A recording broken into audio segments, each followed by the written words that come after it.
প্রিয় দর্শক বন্ধুরা, উঠে আসছে আপার প্রাইমারি থেকে বড় খবর আপডেট। কার্যত 509 নিশ্চিত চাকরিতে ফেরও কিন্তু অনুপস্থিতির হার বাড়ল।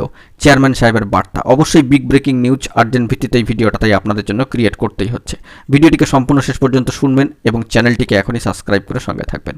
চলুন কথাবার্তা না বাড়িয়ে মূল টপিকে ফোকাস করে সম্পূর্ণ বিষয়টিকে আমরা সার্বিকভাবে জেনে নেওয়ার জন্য চেষ্টা করি। বন্ধুরা, আপার প্রাইমারির ক্ষেত্রে নিশ্চিত চাকরির গ্যারেন্টি থাকা সত্ত্বেও দেখা যাচ্ছে অনুপস্থিতির যে পরিসংখ্যান তা কিন্তু লাফিয়ে লাফিয়ে বাড়ছে। 3, 4, 24, 28, 29 অক্টোবর এই 5 দিনের ডাক পাওয়া 658 জন মতো প্রার্থীর প্রায় কাউন্সেলিংয়ে হাজির হয়ে নিয়োগের সুপারিশপত্র নিয়েছেন 509 জন। সেক্ষেত্রে কিছু কিছু সংবাদপত্রে কিন্তু 508ও উঠে এসেছে পরিসংখ্যানে। তো নিশ্চিত চাকরির গ্যারেন্টি থাকা সত্ত্বেও কেনই গড় হাজিরা এবং এই হাজিরার সংখ্যা, যে অনুপস্থিতির সংখ্যাটা অনেকটাই রেশিও মেনটেন করে অনেকটা বৃদ্ধি পাচ্ছে তা কিন্তু বলা যেতেই পারে। বিপরীত চিত্র দেখা গিয়েছে অন্যান্য ক্ষেত্রে, যেমন গত 25 অক্টোবর অ্যারাবিক বিষয়ের ক্ষেত্রে 150 জন ডাক পাওয়া প্রার্থীর মধ্যে গড় হাজির কার্যত মোটে 4 জন। তো ওবিসি ক্যাটাগরিতে মাল্টিপল র্যাঙ্কিংয়ের কারণে যে 52টি পদ ফাঁকা হয়েছে সে বিষয়ে কিন্তু জানা যাচ্ছে। মহামান্য কলকাতা হাইকোর্টের ডিভিশন বেঞ্চে 11 নম্বর কোর্টের নির্দেশ এবং সর্বোচ্চ ন্যায়ালয় সুপ্রিম কোর্টের নির্দেশ মোতাবেক কিন্তু এই প্রসিডিওর চলছে এবং আপার প্রাইমারির ক্ষেত্রে 14,052 জনের চাকরি নিশ্চিতকরণের কথা কিন্তু বলা হচ্ছে।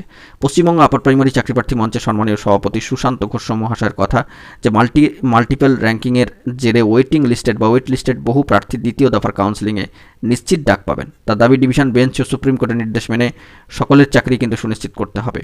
দ্বিতীয় দফার কাউন্সেলিংয়ে ওয়েটিং লিস্টের প্রার্থীদের 31শে ডিসেম্বরের মধ্যেই জয়েনিং নিশ্চিত করতে হবে।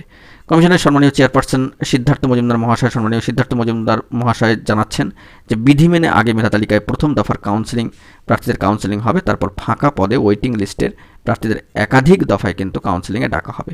তো সেই দিক থেকে ওয়েট লিস্টেড প্রার্থীদের জন্য একটা বড় বার্তা, যেহেতু অনুপস্থিতির পরিসংখ্যানটা ধাপে ধাপে বাড়ছে। বন্ধুরা, শতাংশের নিরিখে বিগত 5 দিনে অনুপস্থিতির যে পরিসংখ্যানটি বা রেশিওটা উঠে আসছে 28.54% এবং এই বিষয়ে বলে রাখা দরকার যে সম্মানীয় এসএসসি চেয়ারপারসন মহাশয় সম্মানীয় সিদ্ধার্থ মজুমদার মহাশয় জানিয়েছেন যে উর্দু, হিন্দি, ইংরেজি, অ্যারাবিকের ক্ষেত্রে কাউন্সেলিংয়ে ইতিমধ্যেই কিন্তু প্রসিডিওর শেষ হয়েছে।